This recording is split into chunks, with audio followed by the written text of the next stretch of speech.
warahmatullahi wabarakatuh. Perkenalkan, nama saya Adi Dusdan dari kelas AB 2A dengan NIM 240-244-1006. Di sini saya akan menjelaskan tentang kerusakan apa saja yang terjadi pada fan belt dan apa sih dampaknya bagi engine dan gimana cara mengatasi kerusakan tersebut.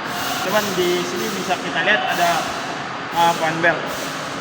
Fan belt itu sendiri biasanya bisa terjadi aus atau keretakan. Nah, penyebabnya bisa jadi karena umur pakai yang sudah lama dan suhu kerja tinggi secara terus-menerus, serta bisa juga didasari dengan material belt yang sudah getas. Nah, apa sih dampaknya untuk mesin?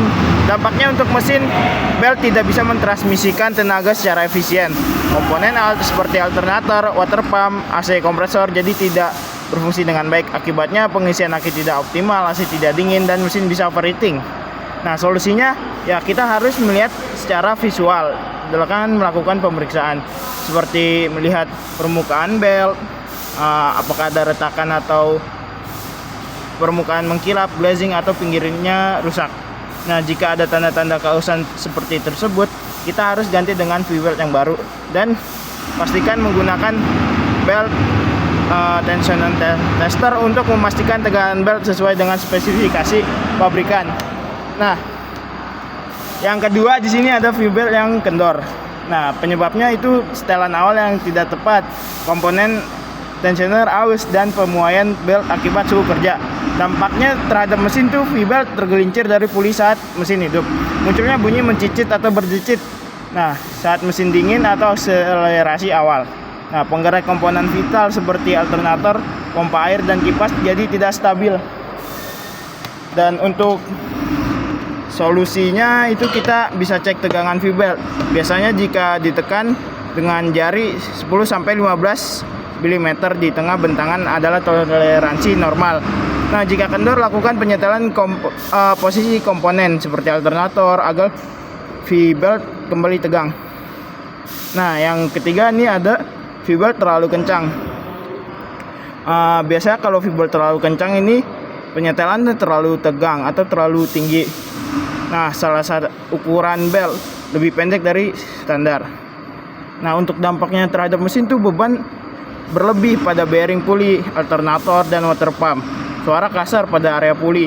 Umur komponen lain juga menjadi pendek, bearing cepat aus atau macet. V-belt juga jadi lebih cepat putus. Nah, untuk solusinya longgarkan sedikit posisi komponen seperti alternator, water pump sampai tegangan sesuai standar.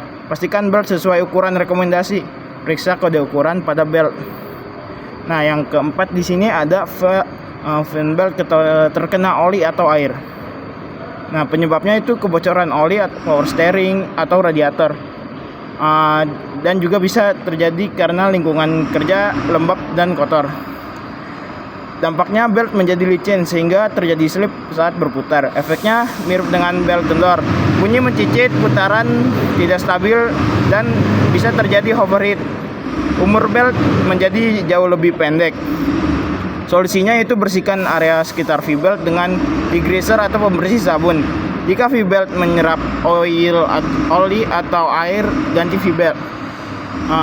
Cari dan perbaiki sumber kebocoran. Nah, yang terakhir atau V-belt putus. Di V-belt putus ini penyebabnya karena umur pemakaian sudah lewat batas. Yang kedua, terlalu kencang atau aus sehingga terjadi putus. Ketiga, komponen puli macet sehingga V-belt tertarik dan putus. Nah, untuk dampaknya sendiri terhadap mesin langsung terganggu, bahkan tidak berfungsi normal. Seperti alternator mati sehingga aki tidak mengisi, water pump mati, mesin cepat panas, dan bisa terjadi overheating. Nah, dalam beberapa kasus mesin bisa overheating dan rusak berat jika tidak segera dimatikan. Nah, untuk solusinya segera matikan mesin jika V-belt putus. Ganti dengan V-belt yang baru. Cek kondisi puli dan bearing, pastikan tidak macet. Nah, cek apakah puli selaras agar belt tersebut tidak cepat aus lagi.